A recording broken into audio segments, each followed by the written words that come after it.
Review dulu. Jadi, Bismillah, Assalamualaikum warahmatullahi wabarakatuh. Kita coba sekarang melangkah kepada materi selanjutnya, yaitu tarkibul asma namanya. Apa namanya? Tarkibul asma. Tarkibul asma maknanya adalah apabila di dalam kata atau di dalam kalimat itu kita menemui susunan isim ditambah isim, boleh 2 minimal, atau isim tambah dengan isim tambah 3, boleh 4 dan seterusnya. Mana penggunaannya? Seperti yang tadi kita pelajari. Pertama adalah kita mau bikin cerita dengan ketemu Kak Baiti tadi, rumah yang besar, yang baru. Kemudian apa? Mobil yang baru. Nah, kata-kata ini, baru ini merupakan sifat. Ini onggokan pertama. Kelompok yang kedua adalah kita mengungkapkan dengan kalimat rumah ini besar, baru. Keempat, mobil ini baru. Sekarang kita lihat, barunya ini sebagai apa? Barunya ini sebagai berita. Sebagai berita. Ini satu onggokan kata lagi. Yang kelima, kita mau memikirkan kalimat, ini rumah siapa kata Ustazah Betty? Rumah Ustaz. Kemudian ini mobil siapa? Mobil Ustaz. Ya kan? Yang onggokan yang ketiga, ini maknanya adalah tentang menunjukkan milik. Kalau kita lihat dari kosakatanya sama semua. Rumah, baitun, baru, jadi mobil, sayyarah, kemudian apa lagi? Ustaz. Kan kosakatanya cuma ini doang nih, tapi diungkapkan dengan cara yang berbeda-beda. Cara mengungkapkan kalimat-kalimat seperti ini yang harus kita butuhkan hanya pada penguasaan simbol saja. Apa penguasaan simbol yang pertama? Yaitu kalau seandainya dia pakai jilbab. Apa itu jilbab? Alif dan lam. Fokus kepada gambar ini saja. Apa itu jilbab? Alif dan lam. Yang kedua adalah dia menggunakan sunting. Artinya dia menggunakan ta. Kalau dia menggunakan jilbab dan juga sunting, artinya dia pakai alif lam dan pakai ta. Kemudian kalau dia gundul saja, berarti dia tidak menggunakan alif lam dan ta. Yang harus antum kuasai adalah analogi ini. Analogi tahu? Perumpamaan ini. Kalau jilbab artinya, kalau sunting, kalau jilbab dan sunting, kalau gundul saja, nggak ada alif lam, nggak ada tambah berubah. Baik, kita akan coba bikinkan polanya kayak gini. Kalau seandainya kita ingin menyatakan sifat tadi, sifat, cara sederhananya gampang. Gunakan pola kembar atau yandra-yandri. Kenapa yandra-yandri? Karena yandra-yandri kembar. Apa pemahaman kembar?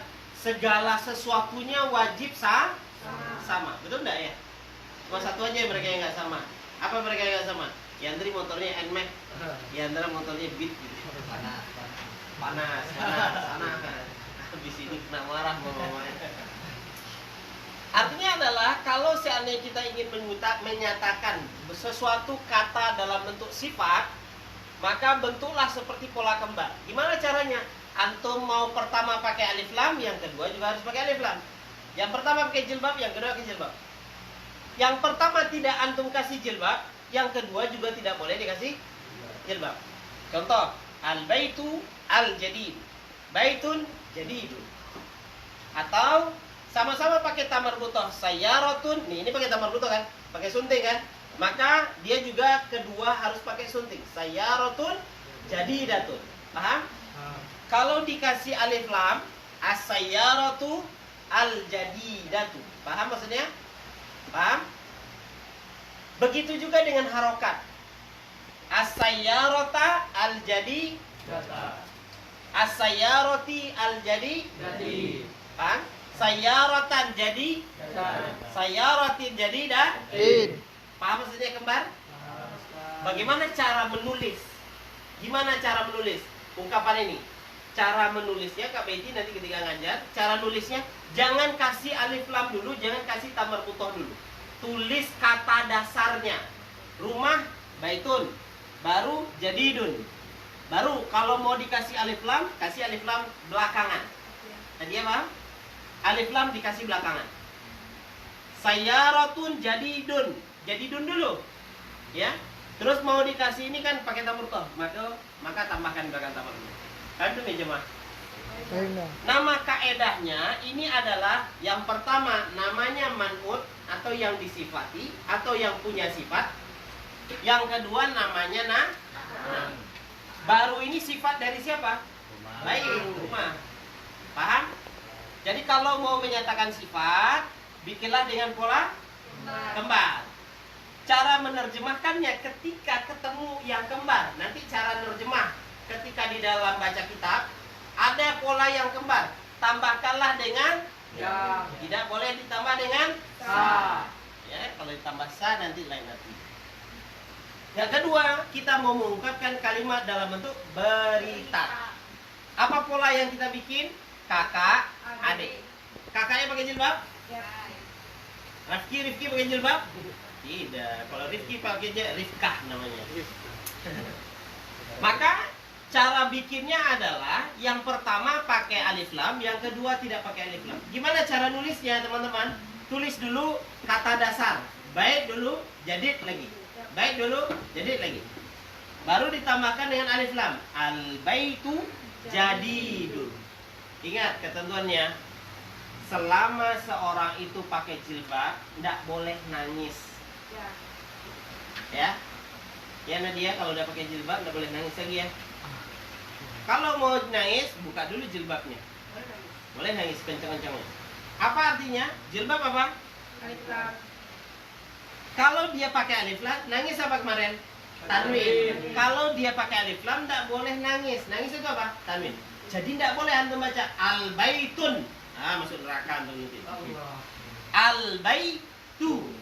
Kalau dia tidak pakai baris, kalau dia tak pakai alif lam, boleh mana? Apa dia nangis? Tanwin. Al-baitu jadi. Kemudian dalam pola berita ini yang harus diingat adalah ini kakak adik. Kakaknya Rifki dijajanin, maka Rifkinya juga minta jajan. Kalau kakaknya nggak dijajanin, dia minta jajan nggak? Artinya adalah kalau kata yang pertama pakai ada embel-embel di belakangnya, baik ta marbutoh, balik ani, maka kata yang kedua juga mendapatkan hal yang sama. Dapatkan apa? Contoh, al-baitu, ada jajanannya nggak di belakang? Tidak. Jadidun. Apakah jadidatun? Tidak. As-sayyaratu, dia ada jajan di belakang nih. Tidak. Ta marbutoh. Jadidah. Nah ini jajanannya. Nih, dijajankan lagi nih. Rifki jajanin, kakaknya jajanin lagi. As-sayyaratani. Jajan nggak kakaknya nih? Jadi Tani. Oh, jadi datani. Ya. Jadi datani. Ya kan? Ini al-baitani nih, saya salah. Al-baitani jadidani. Apa jajanannya? Ani. As-sayyaratani. Jajan nggak dia? Jajan. Jadi datani. Jajan nggak dia? Jajan. Oke. Paham maksudnya? Yang ketiga, nama kaedahnya. Nama kaedahnya, yang pertama namanya mubtada. Kata kedua namanya khobar. Mubtada itu apa? Sesuatu yang diberitakan. Khobar itu apa? Informasinya apa? Paham teman-teman? Kita pindah yang ketiga. Kalau seandainya kita ingin menyatakan sesuatu dengan ungkapan milik, maka bikinlah pola ayah, ibu. Ayah itu pakai jilbab? Ibu pakai jilbab? Pakai. Ya. Kalau ayah jajan ke pasar, apakah ibu merengek minta jajan juga? Tidak. Kecuali yang manja-manja kali ya. Berarti penggunaan ta marbutoh itu tidak tergantung harus sama. Tergantung duitnya aja. Kalau duitnya lebih banyak, jajan dua-duanya. Tapi kalau enggak, ya satu-satu aja. Sesuai kebutuhan saja. Ini al-baitul ustaz. Ibunya ini wajib terjatuh. Artinya berbaris di bawah. Siapa yang pakai alif lam di sini? Ayah atau ibu? Ibu. Ayah apa ibu? Ibu. Ayah apa ibu? Ibu. Ibunya Jatuh. Apakah pada penggunaan tamar butoh harus sama? Tidak. Sesuai kebutuhan Apa nama kaedahnya teman-teman? Mudhaf. Mudhafun ilai. Teman-teman, di pesantren ini dipelajari 3 bab terpisah. 3 bab terpisah. Bahkan dipelajari 1 sampai 2 tahun. Dan ini seringkali membuat bingung orang ketika belajar. Karena apa? Perbedaannya cuma sederhana, yaitu pada peletakan alif lam. Betul ya? Dan pada peletakan tamar butoh itu doang. Kan? Nah, baik. Ini coba antum baca di dalam teks itu. Kita coba lihat. Ada kertas buat saya satu. Kertasnya Bang Sandi tadi. Sajidan yang di belakang sana. Kaget di kelasan. Sandi nulis sesuatu yang aneh-aneh kan? Enggak itu loh. Berantakan. Oke. Yang nomor 2. Baris nomor 2. Bacaannya apa itu? Apa bacanya? Ahlul qaryati. Polanya apa? Bukan mudhaf-mudhafun ilaih. Polanya apa? Nama kaedahnya? Ahlul qaryati. Bagus. Yang kedua? Ajran kabiran. Ajran kabiran. Polanya apa? Nama kaedahnya? Ma'ad man'ad. Man'ud na'at. Bagus. Yang kemudian? Rizqun karimun. Saya ganti. Rizkin. Rizqin karimin. Polanya apa? Kembar. Nama kaedahnya apa? Man'ud na'ad. Oke. Terus selanjutnya. Ulama'ul mujtahiduna. Polanya apa? Kembar. Nama kaedahnya? Man'ud na'ad. Tadi ada pertanyaan dari Kak Baiti. Ustadz, ini kan akhirannya, jajanannya adalah waw dan nun. Kenapa al-ulama ini tidak al-ulama'una? Kan gitu. Karena ulama ini adalah jamak taksir. Kalau jamak taksir apa kemarin? Jamak yang tidak beraturan. Paham tuh? Terus selanjutnya. Hakul mu'mini. Polanya apa? Ayah ibu. Hakul mu'mini. Kenapa bisa dibaca hakul mu'minu enggak?